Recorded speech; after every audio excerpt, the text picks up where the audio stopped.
Hey, welcome guys. Today in this video, I'm going to show you how to enable predictive text on Windows 10 PC or laptop.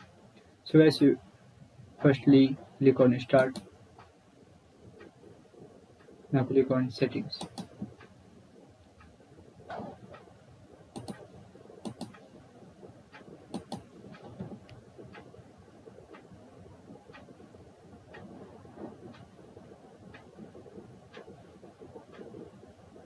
Now click on Devices.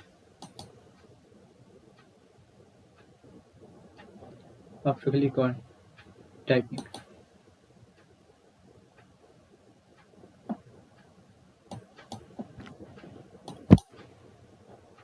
Now scroll down. Here option Show Text Suggestion as a tab. So slash to on position. That is. So as if you want to predictive text enable slash to on position. So as this is very simple and easy method if you want to enable predictive text on Windows 10 PC or laptop. Thank you for watching this video. Please subscribe to my channel for latest update.